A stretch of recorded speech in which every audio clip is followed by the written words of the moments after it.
Guys, malagay pagdating sa Infanta, Quezon. Ang lamig. Ganda, no? Oh. Nag-freewheel lang ala ako ngayon, no? Hindi na ako magbe-brake na lang ako. Alalay na lang sa brake.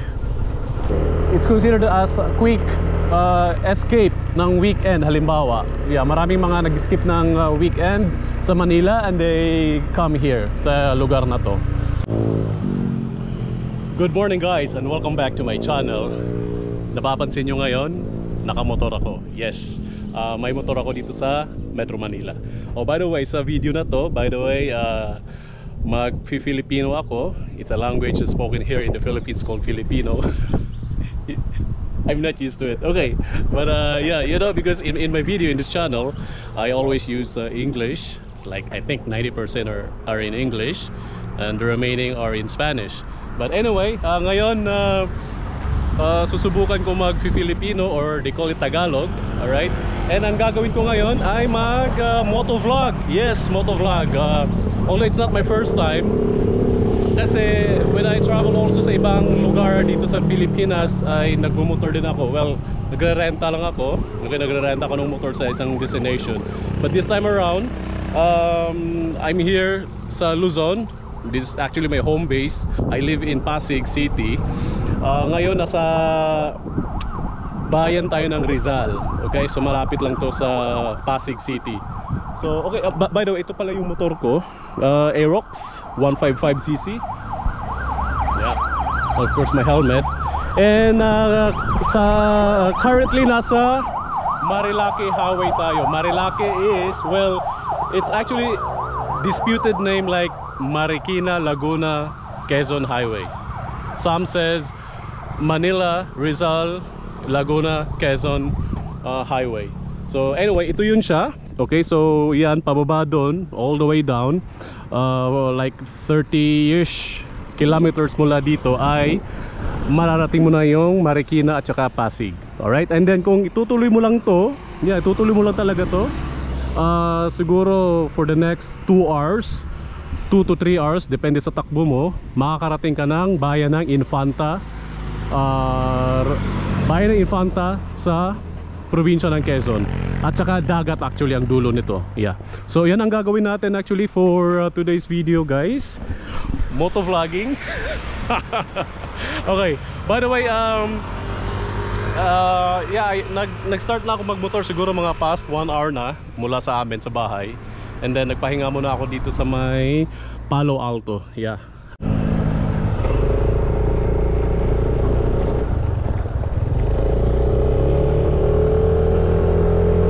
Okay, I don't know kung naririnig nyo ako ngayon. Naka-helmet, full helmet kasi ako full face helmet. But yeah, anyway, malamig yung klima, as expected kasi nasa bundok tayo. I kinda love the experience. Char, English na naman. But yeah, it feels so good, you know, coming back dito sa Marilake. Guys, nga pala, pasensya na kung nakikita nyo yung baba ng helmet ko. Sorry kasi hindi ko to napagandaan masyado yung setup ng camera. And sana marinig nyo pa rin ako kahit naka full cover helmet ako ngayon. So anyway, nandito na tayo kakapasok na natin sa bayan ng Tanay dito sa Rizal. So kanina nung nag-stop ako, you know, yung nag-start ako sa pag-on ng video, I started it sa may Palo Alto, sa may Baras yun, Baras Rizal. So ngayon nasa Tanay na tayo. So you know, ang kagandahan talaga sa Marilake Highway is napaka-pave. Okay, ang ganda ng kalsada dito, malawak. Kunti lang yung nagpupunta dito. Well, mostly kasi makikita mo mga riders din. And by the way, Marilake is napaka-famous sa mga riders, especially weekends. Naku, nakakalungkot kasi minsan ginagawa nilang racetrack. So nagbe-banking sila dito. Yun lang ang iba, dala ng yabang na lang pero I don't know. Yeah, nakakalungkot lang kasi marami na mga aksidente kasi nangyayari dito dahil sa pagiging ganun nila, yung inuuna yung yabang, nagbe-banking dito. Actually marami nang signage nakalagay dito na Marilake is not a racetrack. Marami na ako nakikita dyan sa mga signage sa gilid. Yeah, stop muna ako dito, kakape kasi medyo inaantok ako at saka umaambon. But yeah, it's part of the adventure, part of the game. So dyan ka muna, Roxanne. By the way, si Roxanne pala ang Aerox ko. She's 3 years old already. Yeah, pandemic baby. So dito, yeah, stop ako dito sa Paseo Rizal, magkakape muna. So yeah, actually ang ganda, ang daming options nila dito. You can have your lunch. Actually order lang ako ng coffee. Dito na lang please. Thank you. Yeah, kailangan ko talaga ng coffee kasi inaantok na ako bago tumulak papuntang Real. Ayan na yung brewed coffee ko. Yeah, explore muna tayo. So basically guys, itong Paseo Rizal is it's a restaurant and at the same time gallery din siya, art gallery. So makikita mo marami silang mga paintings, antiques. They even have this sungka. It's a traditional Filipino game, should I say? Yeah. And look at the dining area. Meron din silang piano dito. Yeah, it's working piano actually. Look. And ang sarap ng hangin, ang lamig. Yeah, meron din silang spot doon if you wanna, you know, dine, yeah, that area. So yeah, ganda, di ba? Cute. Okay, sige, magkakape na tayo. Let's have our coffee break. Coffee break is done. Balik na tayo kay Roxanne and let's continue traversing this Marilake highway. Medyo makulimlim talaga, oh. And it goes all the way hanggang sa destination natin sa may Real Infanta area. Ang galing naman, ayan, oh. May angkas silang dalawang aso yung nasa unahan ko. Ang galing. Nagpalit na ako ng, oh wait, hold up, medyo smudgy. Yes, so guys, nagpalit na ako ng gear. So ito, waterproof na jacket o windbreaker. So at least makakatulong to sa biyahe natin ngayon. Okay, let's continue. Ito yung pinaka favorite ko na spot dito sa Marilake. I mean, one of the favorite spots ko dito. Kasi nga ito yung wall mountain, yung parang Avatar Mountain, guys. Oh, look. Wow. Diba? Napakaganda, oh. Amazing talaga. And yeah, may ano dyan, may parang seasonal waterfall. Depende din sa agos ng tubig kung gaano kadalas. And then parang dito naman para naman siyang Siargao look. Kasi, di ba may ganito sa Siargao na ang daming mga coconut trees. Ganda, no? Para talagang ano, yung Avatar Mountain. Wow, very lush. I don't know kung may nakapag-hiking na dyan. Yeah, pag ganun pala tayo. Ganyan. Amazing, no? Ganda.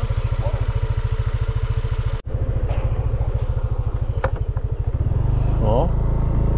Ang ganda! Santa Maria Laguna, guys. Medyo basa yung daan dahil sa manakanakang ulan. Okay. Guys, tingnan nyo, tumigil ako saglit kasi oh, may namumuong fogs. Yeah. Sige, tahakin natin yung fogs na yan. Ang lamig, guys, actually. Kahit nakaganito ako, ha.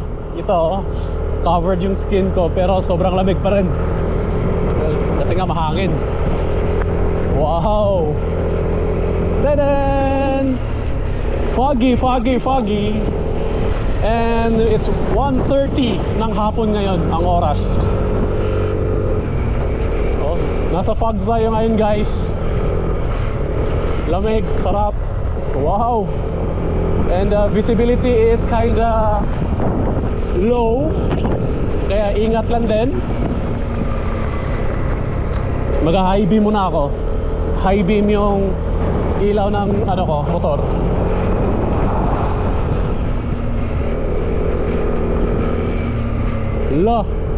Zero visibility, ang lamig. Again, nasa ano pa rin tayo sa may Santa Maria Laguna. Ito na yata yung ano, ayan yung welcome arc ng Infanta, bayan ng Infanta, guys. Ito, yan, mabuhay ka Infanta. Wow.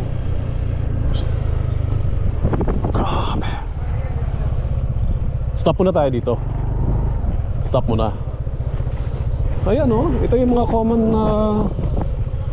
alam mo, stop area ng mga tao, ng mga riders kapag or mga turista every time they pass by this area.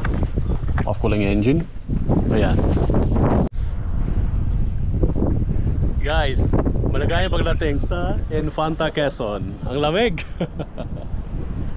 Yes, and papasok na nga ang summer kasi 'di ba March 22 ngayon to be exact, Friday. Tabi tayo kasi may sasakyan dumaraan. So yan, foggy. And then yeah, yung mga vegetation nga sa gilid, kaliwat kanan halos di mo na makita. Yeah. And okay, so pasok na tayo sa Infanta. Ito yung famous arc. So maraming humihinto dito na picture, mga turista, mga travelers, riders. Yeah. Okay, so dito pala guys na part na to ng Marilake. Okay, entering actually we are about to leave. No, sorry, we are now in Infanta, di ba? Yeah, first portion of Infanta. So dito marami ng mga campsite accommodations, cabin log style of accommodations. And then may may nadaanan na rin akong convenience store. Yeah, so may mga developments na rin sa area na to. Ganda. Ang lamig. Spooky, wow. Alright, let's continue guys. Ganda, no? Oh. Nag-freewheel lang nga ako ngayon, no? Hindi na ako magbe-brake na lang ako. Alalay na lang sa brake. Wow, fantastic. Then maririnig mo dito mga huni ng ibon. Oo, mga kulisap. Gandang experience talaga to. Yeah. Dito hindi na siya maulan. Oo, pero gloomy. Kasi nga dahil sa itong fog clouds na meron dito ngayon, kaya madilim. Kahit 2:00 pa lang ng hapon. Napaka rich ng vegetation talaga dito. Sariwang hangin, presko, sarap. So actually itong lugar na nga ito, Marilake, all the way to Infanta, kahit saan ditong part na to ng Marilake ay it's considered as a quick escape ng weekend. Halimbawa, yeah, maraming mga nag-skip ng weekend sa Manila and they come here sa lugar na to. Kasi nga naman ang ganda ng lugar, di ba? Way back 2015, you know, that was the year na first time ko siyang na-discover itong lugar na to. Wala pa masyadong community dito, wala pang masyadong mga establishments, mga building. I mean, yeah, like that one. No, wala pa masyado yan, kunti pa lang yan. Wala pang mga restaurants or kainan or mga coffee shops. Kung meron man, mangilan-ngilan lang. Ngayon, ang dami na talaga, nagsusulputan na. Kasi nga naman, marami mga turista, mga riders dumadayo dito sa lugar na to. So ito yung pinakasikat dati, yung Jariel's Peak. Yeah. Marami mga ano dyan, mga nag-i-stop dyan. Tambay kaya tayo dyan, no? Or sa kabila na lang. Okay. So ito yung ano yan, hangout area to ng mga riders, itong Jariel's Peak. And then yeah, dati wala pa to, mga yan, Jariel's Peak pa lang yung nadaanan natin. Tapos yan, wala pa yan. Pero lately, recent years, yan, nag-start na rin to, nag-uusbong yung mga to. Kaya yan, nag-ano na rin kami dyan, kumakain na rin kami minsan dito, yung mga kainan dito. Actually guys, di ko talaga to ine-expect kasi nga March na, I mean, yeah, March 22, almost April na, about to, you know, turn of the summer na. Pero sobrang lamig. Wow. Bakit kaya ganito? Malamig. Di ko talaga magets. Oo, seryoso, di ko to maano. I cannot believe na ang lamig ngayon. Na dapat mainit na kasi pa-summer na. Pero kung pupunta kayo dito like mga mid ng January or early February, sobrang lamig dito. The temperature can, you know, come down sa 15 degrees Celsius. Yan, naranasan ko yan, 15 degrees Celsius. Pero that was like alas 7 ng gabi. Kumain kami somewhere here.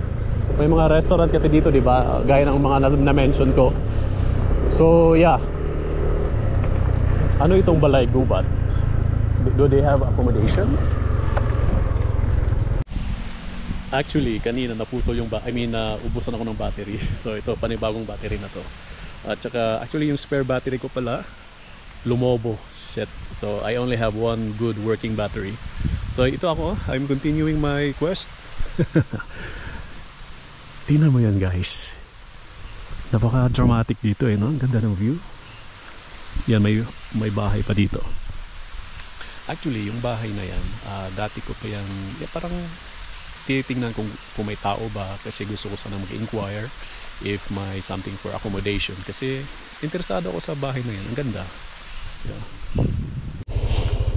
Makikita natin dito left and right, may mga pine trees gaya nito. Yeah, pine tree yan. Akala ko puwet ng kabayo. Ay, oo nga, kabayo nga. Hi, horsey. Akala ko bato. Pero okay, giveaway muna tayo. So ayan, ang daming mga puno, mga local Philippine trees. Yeah, pine trees, ganyan. And then,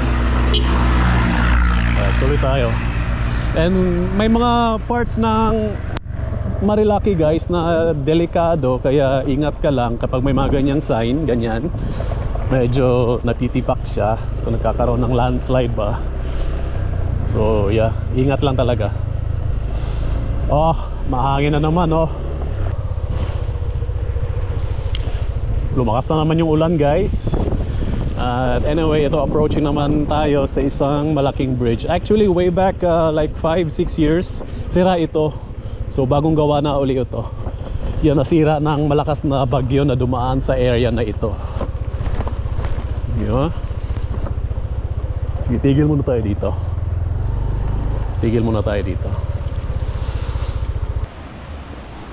Ganun kalalim yung ilog. May takot pa naman ako sa heights. Yun. Ang lalim, grabe So papunta yan dun. So papunta ito sa Agus River, kasi there's a big river system dyan sa may Quezon Province, Rizal, Quezon Province. Papunta siya sa Pacific Ocean yung flow. So ito contributory ito na river. So yan, galing yan dyan. Medyo tumigil ang ulan, may araw. Yeah. Sumilip yung araw. Okay, take advantage natin to. Yan, nag-stop ako dito sa may tingnan mo, ganda walang katao-tao. Well, may dumadaan na mangilan-ngilan din kotse at saka motor. So yeah, dito may natagpuan ako isang bakanting abandoned house. So dito tayo dito ako mag merienda. Yung dala kong kamote, steamed kamote. Right. Sige, kain tayo. Medyo gutom na rin ako Oo. Di pa ako kumain. Well, lots kong kain kanina pang breakfast sa bahay. Okay, tingnan mo, abandoned house siya. Sayang ganda pa naman ang location niya. Nasa siya, nasa U part of the highway. Sige, kaya muna tayo. Oops.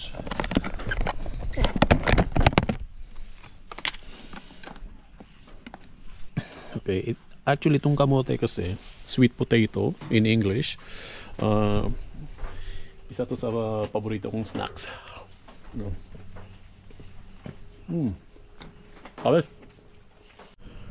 Alright, kamote break is done. Busog na ako. Yeah, at saka tubig lang yung pantulak, of course. Yeah, so okay, ganda dito sa Infanta. Well, Infanta town proper is andun talaga siguro mga another 30 minutes to 1 hour drive, depende sa takbo mo. So sa baba na yon, sa may coast, sa may dagat na. So nasa bundok pa lang tayo dito, Sierra Madre Mountain Range dito sa Eastern Luzon. So yeah, ito yun actually, nasa gitna tayo ng Sierra Madre Mountain Range guys. So itong highway na to, Marilaki, it cuts through the Sierra Madre Mountain. So from ito pa Maynila yan, dito yan pa Infanta, Quezon. Okay, sige, tara, uwi na tayo.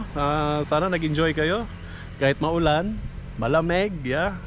Actually sa mga gustong magpalamig talaga kasi 'di ba mainit sa Maynila. Kung gusto niyo magpalamig, akyat kayo dito sa sa Real Infanta, Santa Maria Laguna. Dito na part sa may Marilaki Highway. Straight lang mula Marcos Highway sa Marikina, Cainta area. So, dito talaga pwede ka mag-spend ng weekend.